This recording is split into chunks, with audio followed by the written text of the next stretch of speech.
So, good day, everyone. We're here for another episode of the DVD show. So, for today, we have a current Magnolia hotshot Pambansang Manok shooting guard, and he was also playing in the Adamson Soaring Falcons before playing in the PBA.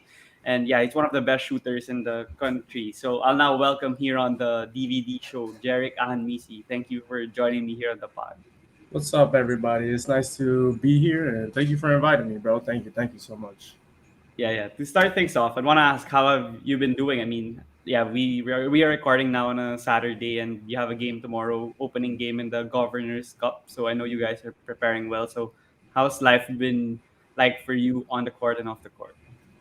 On the court, it's been fun. I mean, I've been playing with a lot of veteran players. I've been playing with a lot of experienced players, and I've been just been able to learn a lot from them, and basketball wise, and just life in general. So, I mean, it's been fun. It's been a challenging journey as always, just like life is, and I'm excited to see, what life has in store for me in basketball wise. But life wise, me and my wait, I don't know why I just say this. Do you think is it okay? Okay, that I say that you're okay. So in life right now, Yeah. me and my girlfriend we're going on about like 7 years now, and we're oh sorry 6 years, and we're currently about to have a baby. Oh, Um, congrats. thank you, and she's currently 7 months, Oh, so wow. baby's about to come out in I think March, end of March. So we're really excited for that, and I'm so ready. I can't wait for a baby to come out. Oh, is your child gonna be a guy or a girl? It's gonna be a boy. Oh, okay. So how are you preparing for that? I mean, it's a whole different life. I mean, you've I seen know. other athletes how they like mentor their child or their baby, how they enjoy it, how it gives them a break. But you, how are you getting ready for that? Honestly, I don't think you can really, get ready to have a child. Mm-hmm. And in other cases, just like having the clothes ready, having like food ready, having your place ready and clean before the baby comes. But I don't think you can, as a father now. I don't think I can really say um, I'm like fully prepared to have a baby, but Yeah. I know that when the baby is out here, I'm gonna do my best to take care of it, to guide it in its life, and just try to give it the best life that I can possibly give. Yeah, that's really great that you're gonna be a great dad for sure. And I hope that your what if your son becomes a basketball player also Oh, in the future?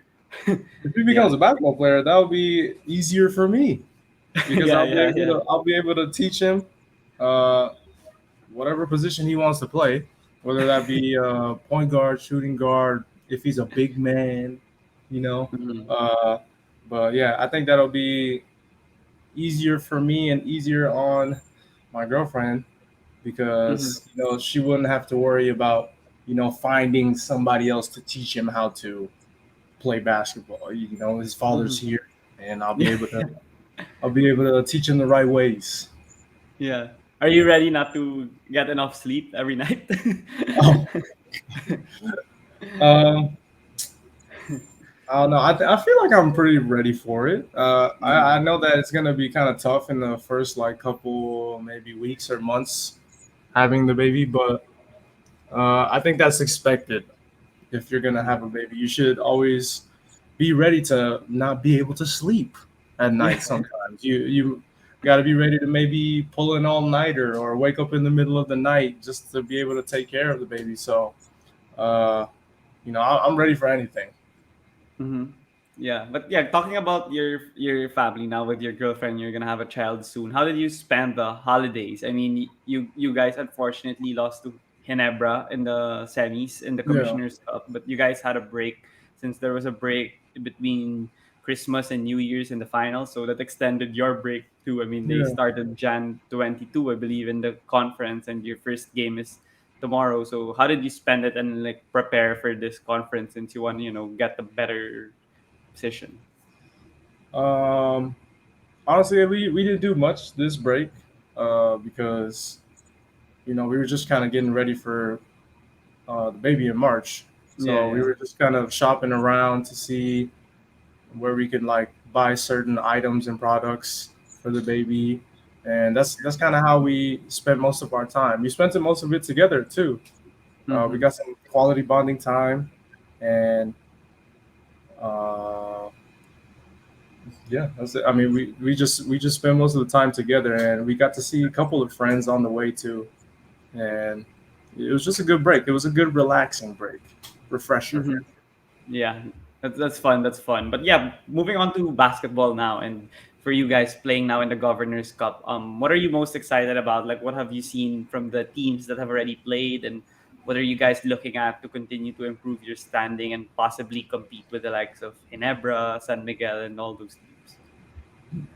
I think one of the things that we could possibly grow on as a team and improve on as a team is just being a little bit smarter during like big games against like Ginebra or San Miguel, especially down the stretch of games.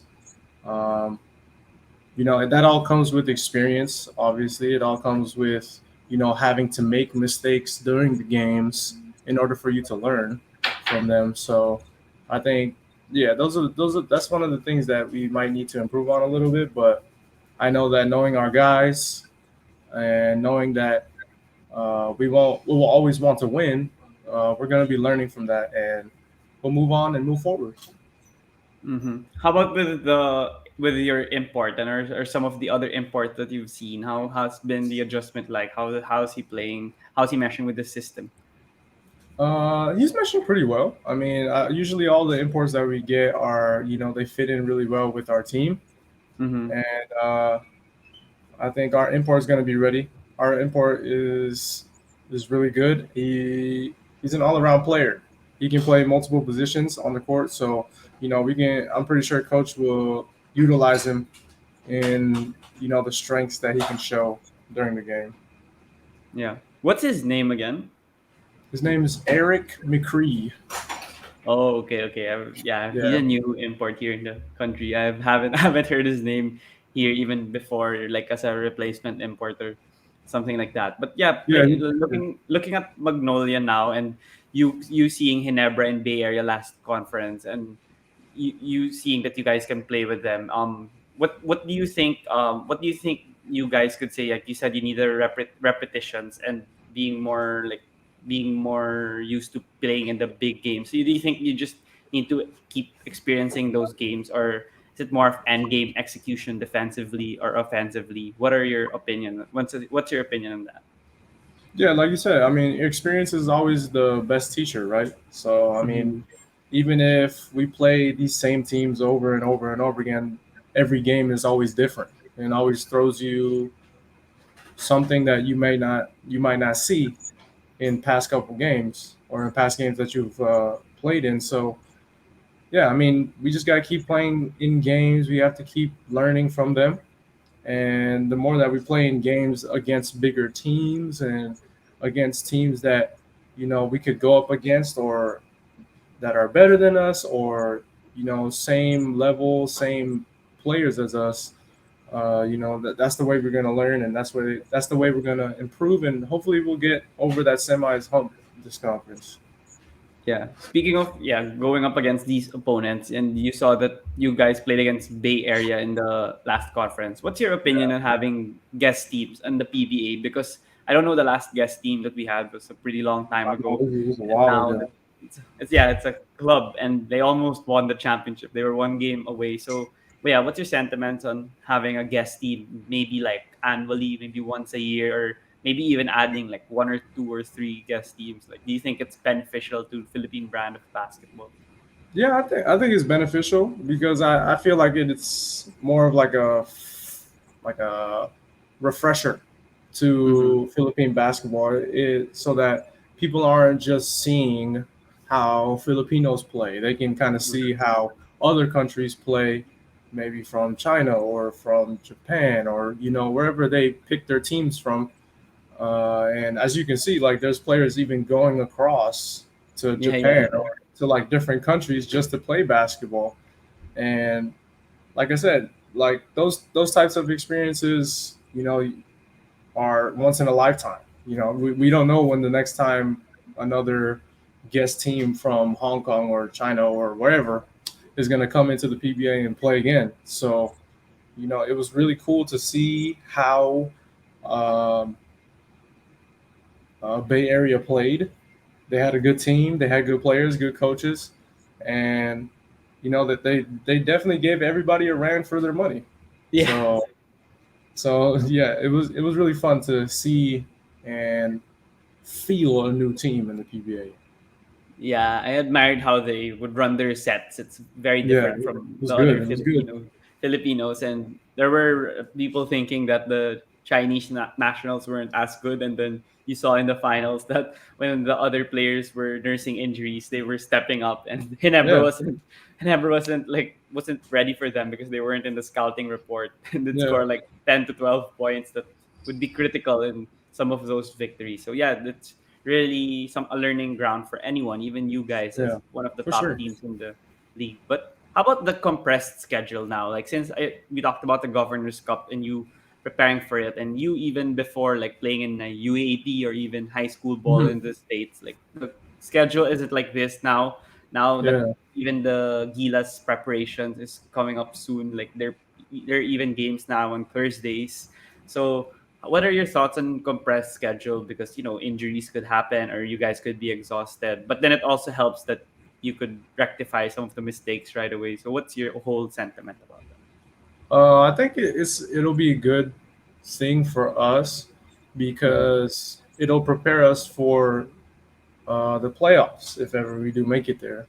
Because Mm-hmm. everybody knows that in the playoffs, when it's a series, the games are really back to back. Like, it's a day, and then you get a day break, and then Mm-hmm. another game. So I think schedules like this make the season move faster. I think it makes the PBA more interesting to watch as well because more people can be tuned in to Mm-hmm. watching games every day now. Mm-hmm. So I think it'll be a good thing for the PBA. And in my opinion, I like it better like this because I would always want to play the game more than practice, Yeah. obviously. But um, I think it's going to be a good thing for our team and a good thing for the PBA as well to just see a different approach in the schedule and in the league. So yeah, Yeah, I mean, I really enjoy it. I mean, if you have three conferences, you have like three playoffs compared to like yeah, an you got 82 three game playoffs. season in the NBA It's going to be where fun. there's Yeah, like yeah, there are dog days in the NBA where like in January, not a lot of people watch unless it's like yeah, now rivalry week in the NBA. So yeah, true, it's fun true. that the PBA there's like three playoffs, three finals. So that's Yeah, really a great adjustment they have. But yeah, for the next part, I want to ask more about where you came from or where you grew up, like your childhood and upbringing. Because yeah, okay. you didn't grow up here in the country here in the Philippines, and you came here for college only. So yeah, maybe talk about more about your childhood and was basketball like your initial like love or the career path you wanted, or you had other dreams or aspirations when you were younger? Um, I feel like basketball for me was always something that I loved and I grew up with. Um, I started playing basketball when I was mm, maybe about 3 years old. Mm-hmm. Always because my parents always had like a little toy basketball in my crib Yeah. as a baby, and on my mom's side, they love the Los Angeles Lakers. Like, everybody's a diehard Laker fan, so I'm always playing basketball, watching basketball, and just because of playing with my titos and playing with my older brother, I've learned a lot just by playing with them. Mm-hmm. So I definitely grew up around basketball when I was younger. But besides basketball, something else that I would do than play basketball would play a lot of video games. Um, I love video games as a kid. I would always try to stay up late at night to play video games, or in the middle of the night when everyone's sleeping, I would try to sneak to like play video games on like a Nintendo 64 or Yeah. on my old PlayStation. Um, so if I wasn't playing basketball, I would definitely try to pursue video games and just gaming in general. So I'm glad also that there's like the PBA esports thing that's coming up. Yeah. I actually got the opportunity to join in it.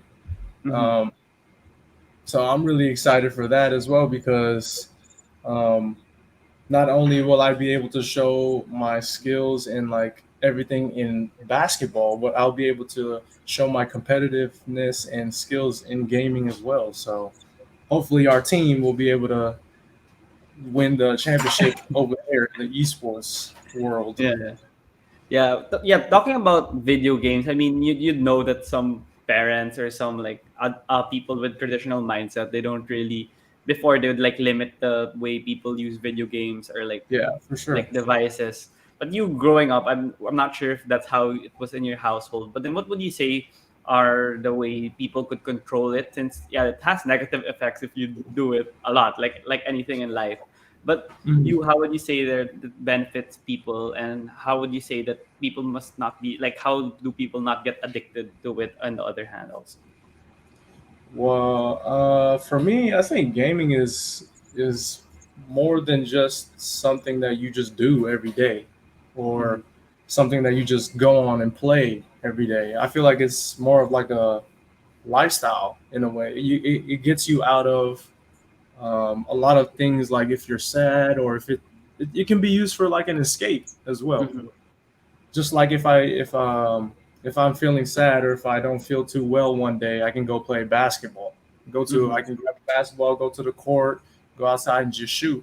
It's the same thing with video games. I feel like if you're not feeling too well, you could just hop on your PlayStation, your Xbox, or your PC, and then you'll just get like so zoned in into the games that you won't even be thinking about what's making you feel sad or what's making you feel down that day.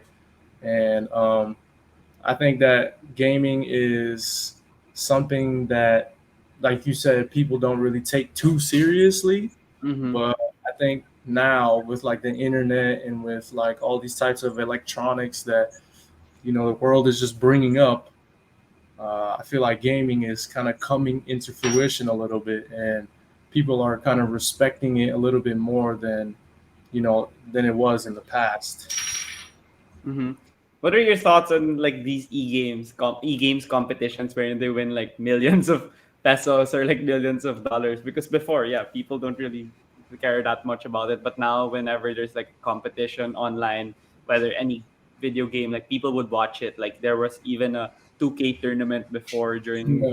the height of the pandemic among NBA players. So, yeah, what's your thoughts on that? Like the prize money, people now doing it as a job and spending like half a day honing their craft and continuing to grow in the industry. I think it's just like anything else you want to pursue in life. Like if Mm-hmm. you have a dream to become a gamer or somebody who is like a professional gamer, then you're gonna have to put time into it in order for you to get something back in the future. Um, Especially if you start off young. If you start off young and you want to pursue gaming in the gaming world, esports, whatever, in any types of game, it could be Call of Duty, ML. As we Mm-hmm. see, there's a lot of ML tournaments and stuff, and Yeah. Dota as well. They always Yeah. have a lot of big pot prize monies in Dota. But like, yeah, just like any other dream, if you want to succeed in it, you gotta sacrifice some time with Mm-hmm. with friends, with some other things that on the side that you don't really want to do. But gaming is a big thing, and I think that people should start not overlooking it as much as they did before. Yeah. How about you personally? You said that you stream a lot during the week, and was that did it start during the pandemic? And how has it been growing, or how have you been progressing in that aspect, or is that more of a relaxation thing for you, and how do you like balance it also with like yeah your family, your work like PBA? How is it for you? Yeah, I actually started streaming. I first started streaming on Facebook during the pandemic. I think it was like first couple months into the pandemic. I was like, why not try to pursue this gaming side of my life? Mm-hmm. Because, like I said, without basketball, I would probably be gaming. Mm-hmm. So I was like, why can't I just try it just to see? And yeah, I started streaming on Facebook for a couple months. Then I moved over to Twitch as well, and it was going well during the pandemic because everybody's staying at home, watching. So everybody has time to actually go on these streaming platforms and watch. I still stream now as well. As you can see, this is my PC Yeah. right here. Yeah. Uh, yeah, but I still stream now. I stream both on Twitch and Facebook now. Okay. Um, but yeah, it's going well. I mean, even if I have a couple hundred followers and everything, and people come into the streams whenever they feel comfortable. I try to take it as seriously as I possibly can, but obviously my first priority is basketball because that's my Mm-hmm. job. And but besides basketball, if I'm not doing anything basketball, I'm trying to game. I'm trying to learn how to edit videos. I'm trying to learn how to edit clips for social media and stuff like that. So I'm trying to just grow myself and improve myself every day just to build myself up for my future and for my family's future as well. Mm-hmm. So, talking about gaming and you being in the industry, you also do like vlogs on YouTube. So, when did that Oh start? I mean, yeah, you said you edit clips and you're learning how to edit these things. I see that I searched that you have a channel and you yeah. document like some of your games. When did that start, and how do you continue to, how do you plan to continue doing it? That started, I think, last conference, probably. I think it started last conference. I used to on my I actually have two channels. I Mhm. got the Jerrick Ahanmisi channel, and Yeah. then I have the other one. It's called J Money. Oh, But okay. I that was my first channel that I actually posted like a lot of vlogs and videos for, and I actually got like a good amount of following on there. But then I decided to move my vlogs over to a different channel, so I just made a new, whole new one, and then that's when I started posting vlogs on there and just about my games and about my life, like what goes on during PBA games and stuff, because people don't really know what happens behind the scenes of Mm-hmm. PBA games. So I just decided I thought that was a good idea to start it, and I think it's a good way also to try to get some traction over to whenever I stream or Mm-hmm. whether that's on Facebook and Twitch. And yeah, I think YouTube is a big thing too. Mm-hmm. If you hustle hard enough for it, and if you put time into it, I'm pretty sure YouTube will always give something back to you. Mm-hmm. Like once you're monetized, obviously, but Yeah, yeah. YouTube is definitely a thing that people can push for as well. And we've seen a lot of people on YouTube that have just blown up, and like it's been taking their lives to another level. So yeah, YouTube is definitely something that I'm looking into as well. Mm-hmm. How about TikTok? Do you use TikTok? I mean, your brother's pretty Oh yeah. famous on that platform. Yeah, my brother's been doing it. Actually, I think my when TikTok first came out, my brother started posting, and then he kind of stopped, and then I got into it. I started posting a lot, and then he got back on it, and then I stopped posting. So it was like a kind of a back and forth situation. But now he's doing really well, and I'm happy for him. And I think he loves it. I think it's something that he does on a daily basis every Yeah, yeah, day, and he posts all the time. Well, it yeah. doesn't matter what kind of content it is. It could be funny. It could be about his own life. So Mhm. I'm happy for him, and I hope he continues to succeed on TikTok. Yeah. So yeah, going back now to the basketball talk, it's really great to also learn your other side. That's why I asked you about the other things that you do in life since Yeah. everyone sees you play on the court already. But yeah, going back to your story, you said that you started playing at a pretty young age. And yeah, you I researched that you were part of Village Christian High School. So was that like Yes.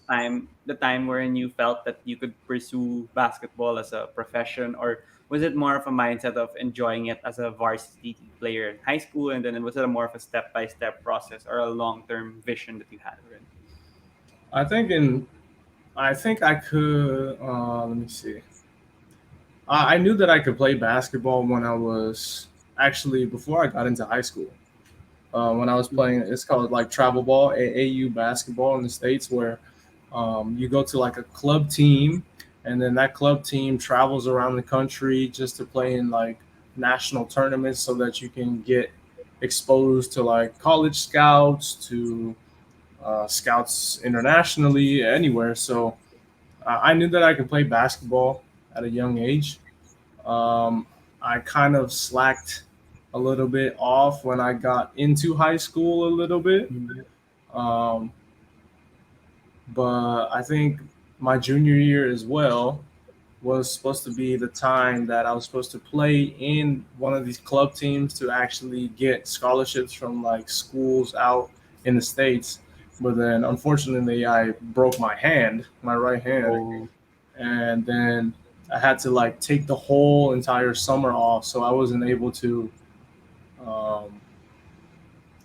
to play that summer to show off my skills and everything. Um, but then I saw my brother come out here to the Philippines while he was playing in the D League, Yeah, yeah. and he got drafted. I came out here to come watch him get drafted, and I saw a couple games. He brought me to a UAAP game. I think it was like FEU and LaSalle maybe for my Mm-hmm. first game that I watched. And something that I noticed right away was the crowd, Oh and yeah. like how loud it was, and even though the drums were really loud and sometimes kind of annoying. Yeah, yeah. I really knew that I wanted to come out here to the Philippines and play basketball, because everybody's just so committed and so dedicated to the teams that they support. And you know, I can see the competitiveness in the players as well whenever they play. So that's what kind of decided for me to come out here and play basketball. Okay, so before you decided to play basketball here, what was your idea of Philippine basketball, or like the country in general, even just like the beaches or like the food? Did you have any idea from like anyone, your friend, some friend or some relative? Like, did you have any idea on how it was? Honestly, I barely even heard of stuff back here in the Philippines. I just heard about my mom's province, really, Mm-hmm. because she's from Pangasinan. Yeah. So she just always told us how nice it was in the provinces and how peaceful it is, and how they have like nice beaches and everything. Um, so I didn't really hear much about the Philippines until my brother actually came out here and started playing basketball. Mm-hmm. So, but yeah, now that I'm out here, you know, it's cool. Sometimes it's really hot. That Yeah, gets yeah. kind of annoying too. It's mostly hot most of the time, but you know, the people are cool. The weather is sometimes cool. At least I can keep the AC on in where I stay most of the Yeah. time. So yeah, I'm grateful for where I'm at. Are you also? Do you also have American blood, by the way? Because I read that you're like Filipino Nigerian. So you grew up Yeah. in the States, so you have American blood as well. Yeah, my dad's Nigerian and then my mom is Filipino. But then yeah, I grew up in California. So Oh. yeah, that's where my American blood comes from. Okay, okay, okay. Yeah, but yeah, you mentioned that you already were like attracted to playing here in the country because of the passion and like the watching UAAP between LaSalle and FEU. So did you like try out for some of these schools? Like, what was the process for you? Because yeah, like some of the schools like LaSalle that time, like now I don't know if they have tryouts, or I don't know if the other schools also have open tryouts.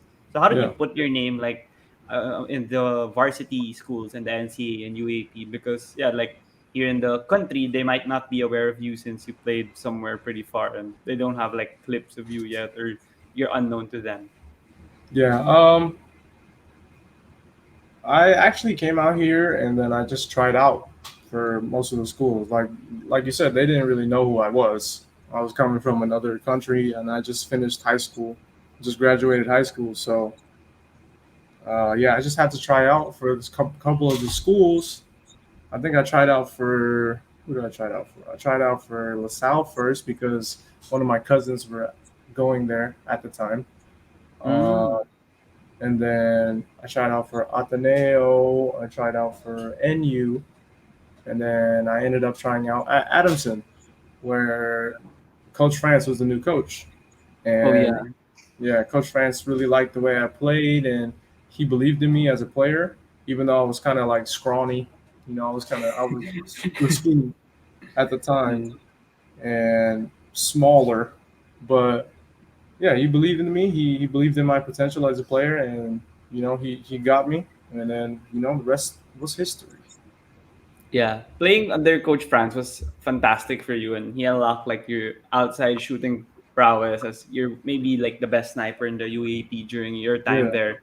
But that was that your playing style ever since, wherein you're like Clay Thompson, like chucking up a lot of threes and converting it at a Oh high yeah. clip and Yeah. like opening it up for your teammates. Yeah, for sure. Ever since I was a kid, I was always shooting from far away. Like I would always try to shoot half court shots, try to shoot like 30 footers, like 40 footers. Mm. It didn't matter where. I just wanted to be able to know how to score the basketball. And that's something that I kind of learned from just watching NBA players, watching my brother in high school as well, Mm-hmm. watching colleges. So I think all my game has kind of just came from experiences and watching games and also playing. And all of that stuff takes practice. It takes time to be able to learn those things. So you got to put time into it. Like I said, in anything you want to be really good at, you got to put time into it. So what people see now, how far I shoot, and from wherever I pull the basketball up from, I literally practice all those shots. And sometimes the things that people don't see behind the scenes comes out to the light. So the more I practice, the more I know it's gonna start showing up in games. Yeah, you mentioned that a lot of the shooting drills or like the practices that you do, not a lot of people see that. So people would say like how Steph Curry negatively affected the game. That the grade Yeah, three people or like the grade four students, they just want to chuck it up from long distance, even if they yeah. can barely hit the rim. So what's your opinion on that and how people misinterpret it? Because you as a shooter, you know that that's not completely correct on the statement Right. that they think he ruined the game because players like you now are more like coaches are more content with you guys shooting from the behind the arc. Yeah, I mean, it's just something that you got to find to fit your own style of play in basketball. If you can't shoot from that far, Mm-hmm. you know, uh, don't really try it in the game unless you actually Yeah. practice it. But if you're confident enough in shooting from that range or shooting from deep behind the arc, and you practice it over and over and over and over again, why not take the chance of trying to do it in the game? you know just be confident in yourself and be confident in the work that you put in, and like I said, it'll all come into fruition. Mm-hmm. So yeah, yeah, being one of the top shooters in the league, but then people wouldn't know like how was this start there in Adamson? I mean, were you accepted in your initial tryout? I mean, Coach Franz was still getting an idea of Yeah. the players since it was his first season in season 79 as well. So how was that like? Yeah, I think it was my very first tryout. I tried out there at Adamson, and excuse me. Yeah, I tried out there at Adamson. I think after the one of the practices, he told me that he would be happy enough to give me a scholarship to go to Adamson. So, and at that time, actually, before I tried out at Adamson, I was thinking about going home already because I tried out at all these schools and I didn't get accepted. Mm-hmm. So, I was just like, okay, I'll just try this school out one more time, and if it's not for me, then it's not for me. But Mm-hmm. then, with God's grace, Coach France came in, tried out, and then he, like I said, he believed in me and he gave me the confidence that I have now in playing in the PBA. So I'm grateful for all of that. What was your first game? I mean, like, yeah, you weren't familiar at all with the Philippine brand of basketball. Was it like a preseason game, and were you what like caught your eye right away? Was it the speed? Was it the physicality? And yeah, what was the first thing that came into your mind when you were playing against this schools from this country? Yeah, I think it's the physicality of Filipino players here. Um, they're all very competitive. It's not just them being physical. It's that they want to win so bad that they want to be physical enough in order for them to win the game. So that's something that stood out for me when I first came out here to the Philippines. But as you can see now, I have adjusted very well, um, and uh, obviously you can just learn more from going up higher in each level. And now that I'm in the PBA, it's also a different type of physicality. It's Mm-hmm. not like college. It's not like any basketball in the states. It's a different type of physicality and competitiveness, and it's just about time for me to pick up on some of the things that some of the vets are using in some of the games that they play, and everything's a process. Everything will come, and I just got to keep an open mind and keep on learning. Do you think they like played more physical than you because you were a terrific shooter, so they wouldn't give you space to like land or even catch the ball, deny the ball on you? Was that like a whole thing that you were getting adjusted to as well? Yeah, I feel like sometimes people knew that, I could shoot from the outside. So the only way that they felt like they could, kind of limit my game would be for me, or they would make me drive to the basket or, Mhm. put the ball down on the floor and actually dribble. And that's something I'm trying to learn too. I'm trying to learn how Mhm. to handle the ball better now. I'm trying to learn how to make my body stronger. And it just all comes into the process and like the journey of playing basketball and wanting to be the best player that you can be. And if you want to be good at what you do, you're gonna have to keep learning every day. Every day is different, and you're gonna have to keep learning new things as you go along. So if you're not good at one thing, then you're gonna have to try to learn to make that your strength. Move on to Mhm. something else. You're gonna find another weakness. You gotta make that your strength too. So it's basketball is just a big open world of experiences and learning about new things. So just got to keep going. Yeah, I agree with that. And I listened to a podcast recently when Kenny Smith said that Michael Jordan's weaknesses became his strength when Yeah, he yeah, retired I've heard that after too.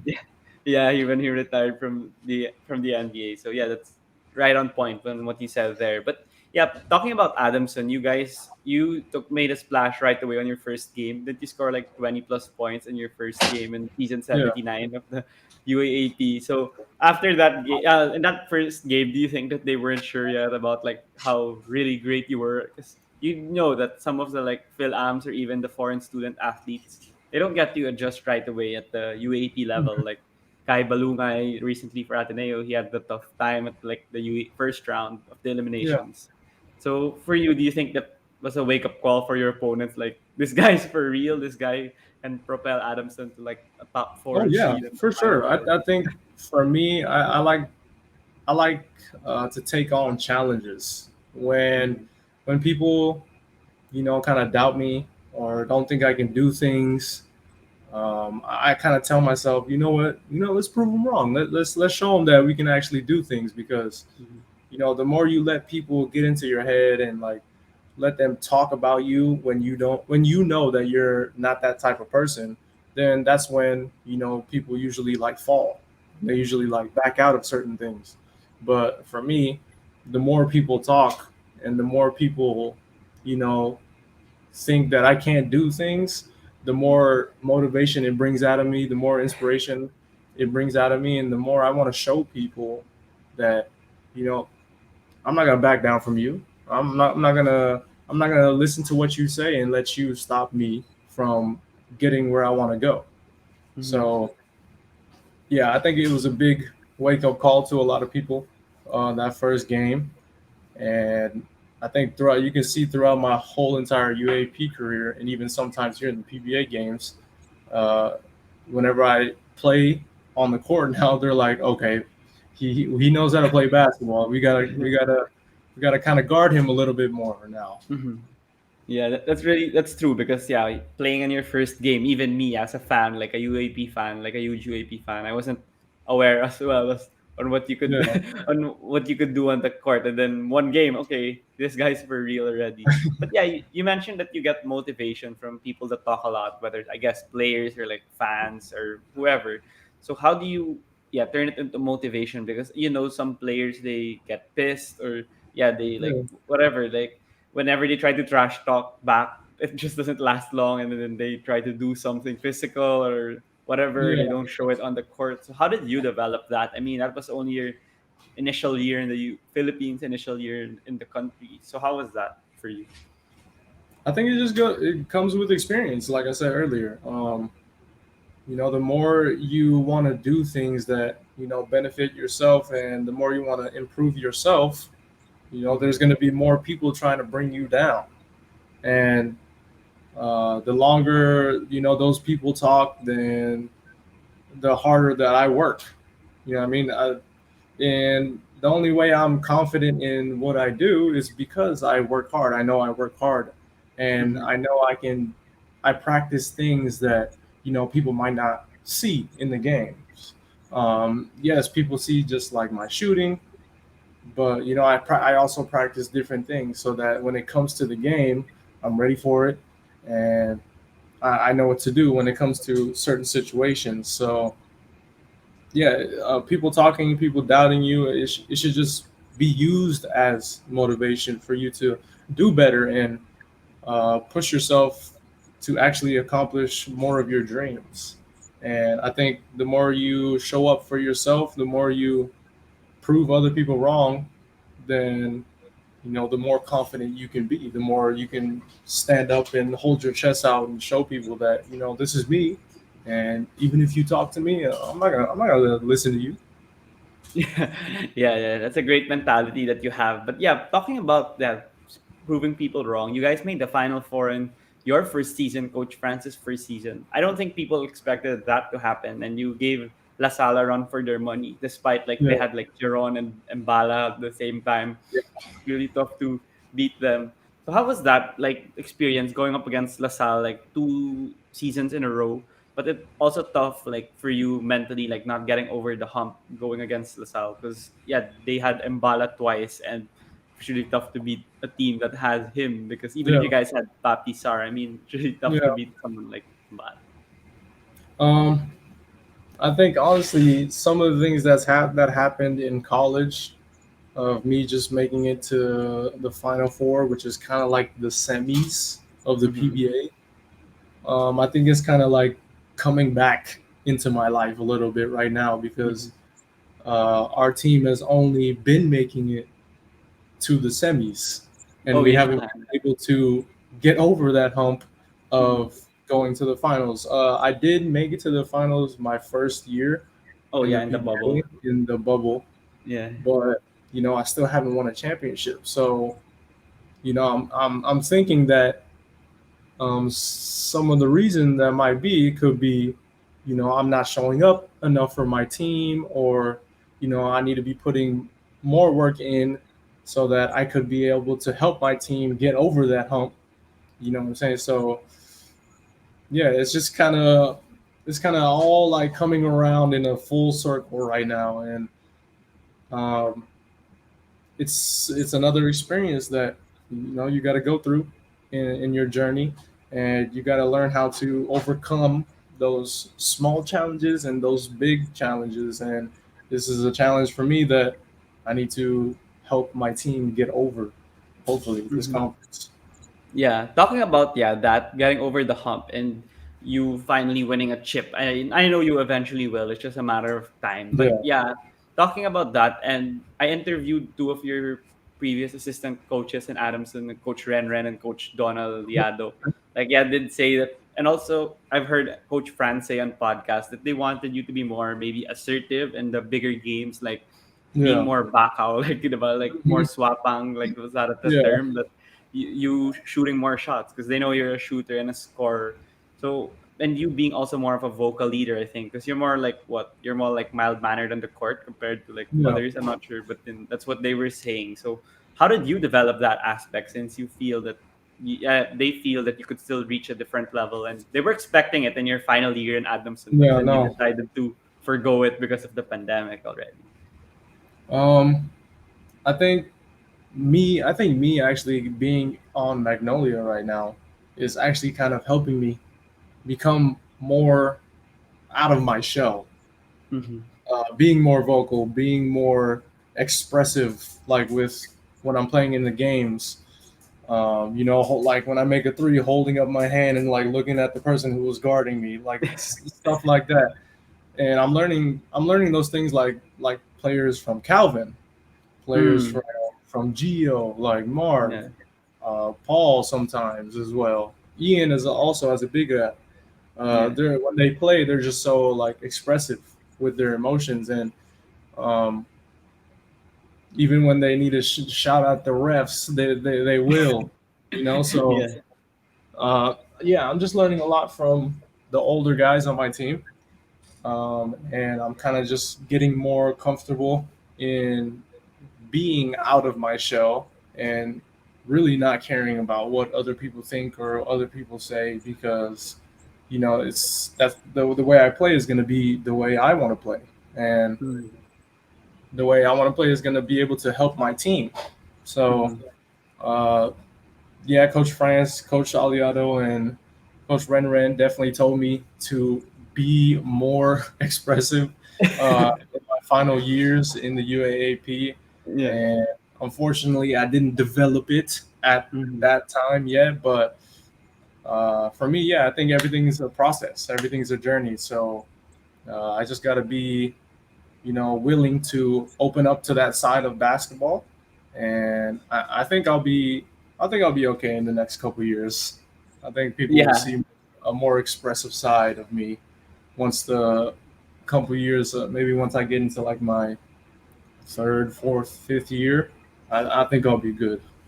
Yeah, everyone just needs to have that confidence, and especially when Yeah, you start scoring like 15, 12, 15 a yeah, game in the league, like yeah, you're gonna be more confident and showing that yeah, emotion. But playing against LaSalle in those two Final Fours and playing against a Coach Alden Ayo team wherein they press a lot and yeah, they're very physical. How annoying was that? And you also had like Kib Montalvo's like Kib Montalvo would be under your skin, and there was even a mm, game in the Final Four wherein your brother would say that he's a bully. I remember, and yeah. like he was saying that the refs weren't calling any fouls. So, how was that for you playing against them? Like, do you feel that even if it was a negative thing, like by face value, or because you guys lost, like, do you think that made you a better player as well, and you learned a lot from going against a talented coach like Coach Allen and like his system, plus someone like Kib? Yeah, for sure. I mean, Coach I is a great coach. As you can see now, he's coaching one of the PBA Yeah, teams, yeah, and he has some of the players that I played against in the Final Four on his yeah. same team. Yeah. So, yeah, I mean, he's shown it, he's proven it that he can coach at any level, and his system in college was no different. They were all very pesky. They were all very assertive with their games, and when Kib was guarding me, it was kind of annoying. But like in the heat of the game, Yeah. I already knew that he's just doing that because he really wants to win the game. Mhm. So, I couldn't have let Kib, just let him. What's it called? I couldn't let him get into my head Mhm. like that much, because if I ever showed weakness towards him, if I ever showed him that the way he was playing, it actually worked, then he would just continue to do it even more.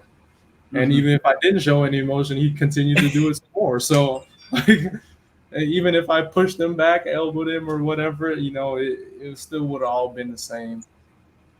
And even though we lost, it's just another part of the experience and part of the journey that you need to go through in order for you to get to where you want to be.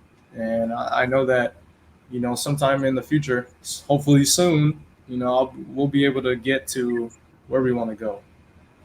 Yeah, yeah, that's for sure. I mean, it's a great experience going up against a university like LaSalle and the system they had. Well, before that was a Yeah. pretty good system with Coach Alden. But then, yeah, going to the next year, I think it was the peak of your UAP career when you won Mythical 5 in 2018 in Hmm. season 80 81 against Yeah. when you were the second seed in the elimination round. So, how was that season all in all for you? Because, yeah, you won Mythical 5 and you guys were the second seed against the UP Fighting Runes in the final four, wherein like yeah the arena and then Araneta was packed for game two. How was that experience for the whole season?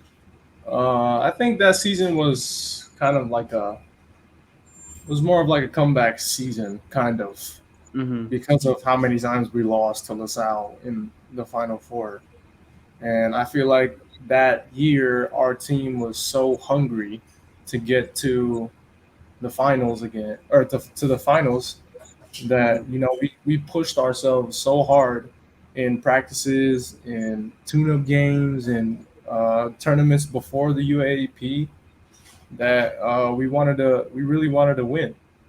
And besides the fact that once we got to the Final Four and we played UP, kind of things kind of crumbled in ways that we all didn't really expect. Yes, we could have done better as a whole team. Like we could have won the first game we played against them and gotten to the finals, but I think it's just another way of God saying that it's not your time yet. It's not your time to win a championship. It's not your time to go to the finals, and you just got to keep working hard on the side, and eventually, if the work that you put in, you'll be. I'll put you in the finals myself. So Yeah. I think it's all God's grace. Yeah, with the crowd and all the emotions and you saw from the UP crowd after they won and everything, even from you guys, like were you really surprised? Because I wasn't there in the arena in like game two, but then I remember the atmosphere and the Mhm. environment. Like, yeah, do you feel that you guys and even UP? I'm pretty sure they were pretty nervous in the whole game. So was that a game that would really stand out to you? I think that um, games like that, I feel like I've played so many games before those games that when I actually played in game two against UP, that Mm-hmm. I wasn't really nervous. I felt like I was ready. Okay.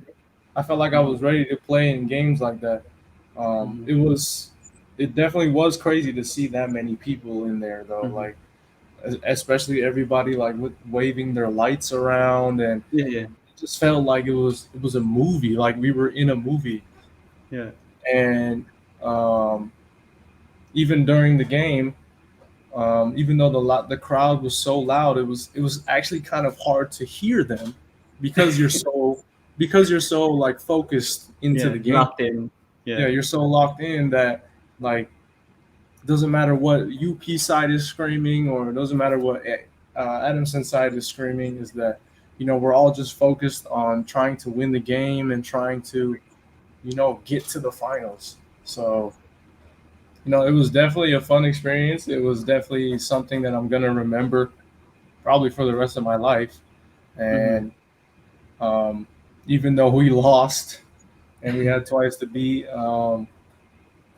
it's something I'm gonna keep in mind for sure. Whenever I get to a position like that again, I'm gonna make sure that it doesn't slip away from my hands, for sure. Yeah, but that game, one thing more memorable for me was Jerome Lastimosa's shot because he was a rookie. I didn't even know much about him yet Yeah, during that time, and I didn't even expect him to take it because you guys were down three, I believe, and someone passed it to the corner, and then he hit the bank three to tie it and send it to OT. I thought they were gonna go to you, but then they maybe you were a decoy on that play because the yeah. UP defense was focused on you. So I wanted to ask, like, how was Jerome in his rookie year? Because now he's so special. Like all the teams abroad are recruiting him. He's been declining all these offers, and Yeah, he's been killing it here in the UAAP. And now he's playing in the strong group games in Dubai. Like everyone wants him on their team, and he's still so humble, and it's really tough. Like me as a diehard LaSalle fan, he like eliminated us in the last yeah, UAP season because he played yeah. a fantastic game in the do or die match. So how was he like in the start? Since people know him now that he's already really great, but you were with him when he was still pretty much not that popular yet, and he was still a Yeah. rookie. I mean, I already knew as soon as I played with Jerome that I knew he was special. Mm-hmm. I knew that he was a really good player.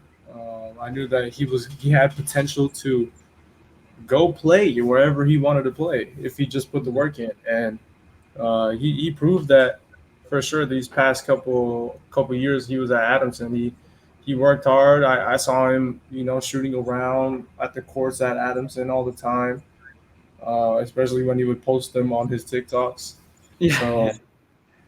so yeah, I already knew when he first came in and we were playing, that he was a good player, that he loved the game of basketball, that he really wanted to be good at what he did. So, I'm proud of where he's at right now, and I'm proud that he's making the decision to stay one more year just to give, Adamson, what they deserve, and hopefully he can bring them, to the Final Four again, and if he does good enough, maybe he can bring them to the finals as well. Yeah, that's very possible with someone like Jerome. He's like a Luca type. Like even if the players aren't as good alongside him compared to let's say the other players that people would know, like a LeBron Lopez or a Mason Amos. Like Yeah, pretty sure Adamson has players that are unknown, but you could see that they're very talented. And I wanted yeah. to ask you about it. Like you guys have like Cedric Manzano or AP Manlapas. Like these players Mhm. aren't as known to like the casual fans, but then they were fantastic last year. And Manlapas almost single handedly almost beat made you guys beat Ateneo in the final game in this round two. So who are the players that you feel might make a jump, or like who are the players that like complement Jerome and you think they could succeed next season? Um, I don't really know much of the other players because I only really know the players that I played with. Oh, okay.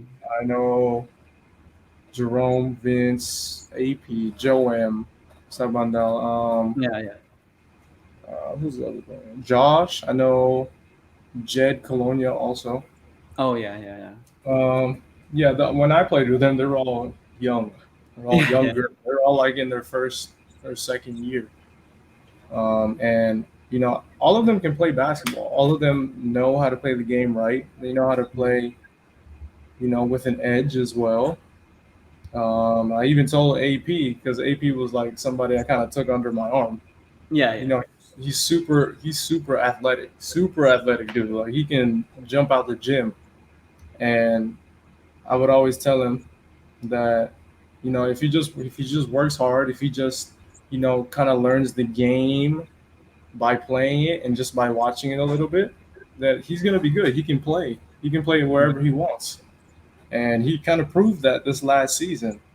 And I always tell him not to be shy because I know that when I was younger too, I was kind of shy. Yeah, yeah. I was like, kind of to myself a little bit, not willing to, kind of get out of my shell.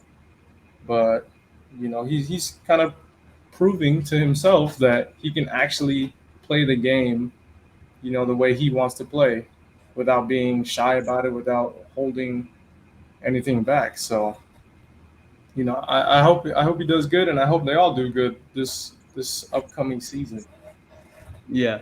I wanted to ask, I think you talked about it a bit already, like how much you love Coach France and the opportunity he gave you because you're gonna go already home if you didn't make it to Adamson. So I wanted to ask how your relationship developed over the years with him because yeah, you were with him for I think 4 seasons, Yeah. and that like was three Final Four appearances, and you guys were yeah really close in the finals. And Coach France, he's been with a lot of players, but then whenever in his interviews he always doesn't forget to mention you and how important he was to like his Adamson tenure. So how do you like how did your relationship grow and how is it like now?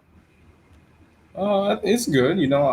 There's every now and then, I get to text him and just like ask him how everything's going and stuff. And I've recently like connected with his kids too, in like Mm, playing basketball as well.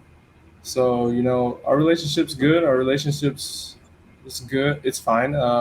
I sometimes I got the chance to play basketball with his kids at Gatorade Hoops because that's mhm. the gym that he kind of owns. Yeah. So yeah, everything's fine. I can still talk to him whenever, and he knows as well that he can come up to me and talk to me about any type of thing. So yeah, we're on good terms. Yeah, talking about your relationship with him, and he eventually decided to resign and focus on his like political Yeah. like venture as a counselor, congressman, I think. Hmm. And you decided to play in the PBA and not play your final year with Adamson Yeah. already. So was your decision part of that also that you decided not to play because you was not going to coach anymore, or was it because of the pandemic also? Like what was the decision and you not deciding to suit up for the season 84, I believe. Um. Yeah, it was during the pandemic when I was kind of like deciding whether or not I should continue to play basketball here or go do something else or stream game and stuff. Mm-hmm. But somebody told me one time that you shouldn't give up on basketball if basketball doesn't give up on you yet, Mm-hmm. and I felt like that kind of stuck with me. Um, and I always realized that yeah, basketball is still here. I'm still kind of Mm-hmm. young. I still have a chance to accomplish some of the dreams that I've set out for myself. And why let that go now when I still have an opportunity? And the opportunity came up when I found the news about the PBA draft that they were eliminating all of the games that you needed to play in the D League in order for you to join the draft. Oh, you So, haven't played in the D League yet that yeah. time. Oh, okay. So, and before they actually took out that rule, I had only played 13 games. You need 14 in order for you to join the draft. So that was just another sign from God Himself telling me like, okay, you need to continue playing basketball. Like, don't give up on this yet. You need to keep going. You can do things in the sport that maybe other people haven't seen yet. So yeah, that was definitely the sign that I got from the universe or from God or whoever that told me like, you got to keep going because your time is not over yet. Yeah, that's for sure. I mean, you had a great opportunity now with Magnolia. So what was your Yeah, draft night stories? I mean, wasn't that through Zoom only, your the draft? the draft. I was just at home with my brother and my Yeah, girlfriend, yeah. and yeah, we were just excited for you know the future and what the future holds for me. Before the draft came around, I was actually working out with Carl DeHessa. He used to play in the PBA Mhm. too, but um, thank God for him because he gave me another opportunity of actually working out every day, and he told me that he could help me, improve my game before the PBA draft comes up, and he worked out with me for about like I think it was like a month straight or like 2 months straight, and me Wow, and that's him were pretty just good. working out, every weekend or a lot of the days. Like I can't even remember. There's so many days that I would work out with him and other PBA aspirants as well. But yeah, everything it was just falling into alignment once the doors opened of the PBA. So I just got to keep going and keep working hard, and I know everything is gonna be okay. Yeah, that's great that you had the initiative to play against, play and train against Carl De Hesa and hone your skills because others don't have that opportunity. And Yeah. for sure that you gained a lot of benefits entering the draft, and the team saw that. But you being drafted by Magnolia, did you see that coming at number 10? Because me personally, like, yeah, I like predicting like my own. Like, I don't share it with people. It's like, oh, this guy Yeah. is gonna go 5, this guy's gonna go 8, whatever. But Yeah. you, I thought that someone else would take a chance on you because Magnolia had a lot of guards already, or they had a lot of shooters like Paul, Mark, Gio. Hmm. So were you kind of surprised that they got you, and what was your initial reaction when you were drafted by Magnolia? Yeah, I was kind of surprised a little bit. I thought I was gonna be picked at like a later Oh, part in the later. Okay. draft. Yeah, Mm-hmm. I actually thought I was gonna get picked later part in the draft. Especially like looking at all the mock drafts and all of the predictions that people had on like the online and all the news stuff. Yeah. I kind of thought I was gonna go like late first or second round. I don't even know, but I was Mm-hmm. definitely not expecting them to pick me up. And Yeah. but I'm glad that they did, and everything's working out right now. I'm glad to have be teammates with some of the best players who ever played PBA basketball. So it's all a blessing, and I'm all grateful for it. Mm-hmm. But as a shooter, like, is it also difficult for you, or is it a challenge for you at least? Because shooters sometimes they need to get their rhythm. It takes like a couple of shots before they get hot or they get warm on the floor. But Mhm. you get the chance to play, let's say, like 10 to 15 minutes a game, and because there's a lot of guards on your team, and it needs to be spread out among you guys. So Yeah, was it a struggle for you initially, especially because in Adamson you'd get like what 25 to 30 minutes a game.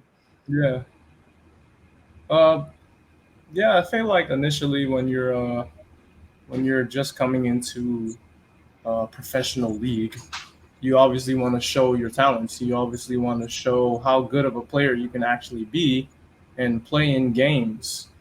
So yeah, it was a little bit frustrating that I wasn't playing as much as I thought I should be, but Mm-hmm. that's all part of the journey of being a professional athlete. You're not always gonna play 30, 40 minutes or 20, 25 minutes. You're not always gonna be able to be in the position that you want to be in, but I think with being a professional athlete, you gotta learn how to adjust. So yeah, I had to adjust. I had to learn how to work in my position that I was in, um, and that all came with hard work as well. Waking up early in the morning just to go shoot, or staying late after practice just to stay and shoot and work on my game. Uh, Things like that gave me the opportunity to actually showcase some of my skills in some of the games. And it's just some of the things that you have to do on the side in order for you to, play in some of the games. And it takes a lot of sacrifice. It takes a lot of time out of your day, but it's all worth it in the end.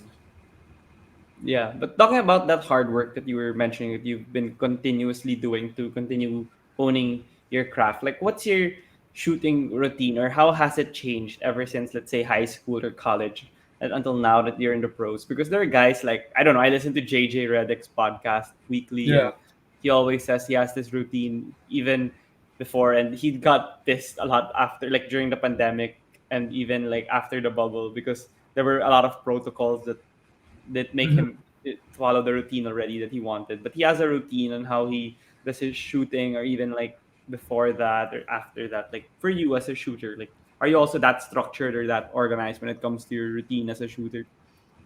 I think that for me, it's just more of like working on all parts of my game to make me better. It's not just shooting that I work on, Mm-hmm. in when I practice, or it's not just dribbling. It's not just making moves on the run or whatever.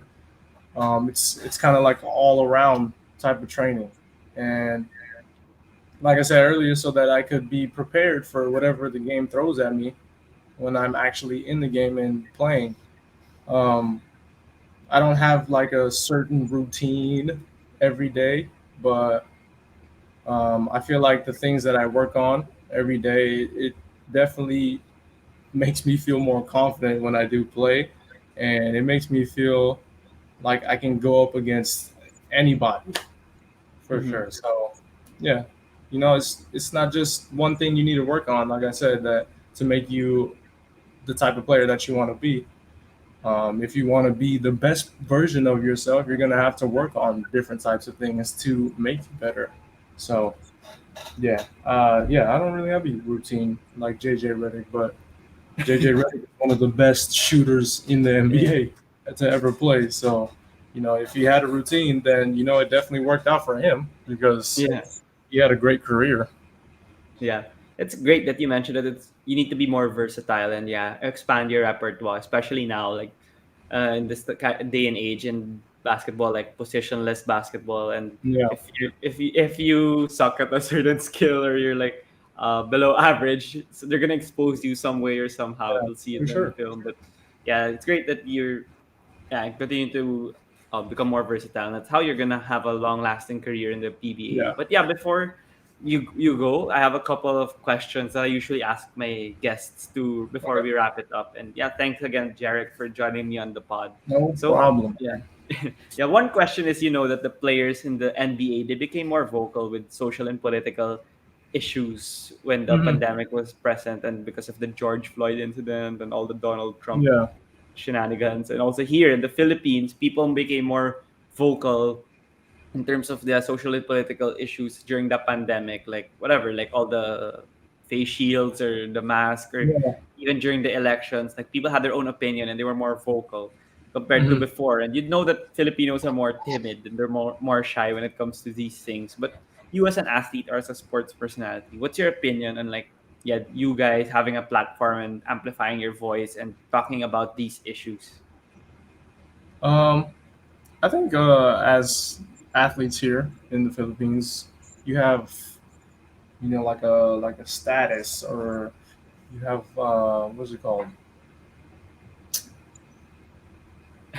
Yeah, like you have a type of status here in the Philippines Mhm. from everybody that sees you. Um, so obviously you have to keep up that certain standard for Mhm. people to actually like look up to you or respect you in a certain way. And if that is speaking up on things that other people might not be as comfortable with, then you're gonna have to do it. But um, for me, I like just recently I like being more of myself. Like Mhm. I just try to be as genuine as possible to as many people as I possibly see, and I just try to make a lasting impression on people because you don't know whenever you might see them again, or when you might not see them again. So you just I feel like for me it's just being myself and being more of a kind-hearted person to people that you see. Obviously, I need to work on that on the basketball court, Yeah, yeah, but yeah. being off the court, I'm gonna try to be the best version I can for myself and for the people around me. Yeah, that's a great opinion that you said there. And yeah, hopefully people will learn from athletes and other people, because you guys are have a following, and there may be some people that are unaware, like Yeah, unknowledgeable about these things, and they'll learn from you guys. So for the true. next question, if you had the opportunity to have dinner with five people, dead or alive, who would you invite? Kobe, Kobe Yeah. Bryant. Um, right now, I'm kind of more like business minded in like my Yeah. life right now. Anyone's But fine. Kobe for sure. Yeah. Kobe. Um, Probably MJ, Michael Mm-hmm. Jordan. There's a real estate guy who's a billionaire. His name is Grant Cardone. So I've never that's heard the of him. third guy. Fourth guy, I've been reading a lot of his books. Or I'm on one of his books right now. It's called $100 Million Offer. His name is Alex Hormozy. And then, damn, a fifth person to bring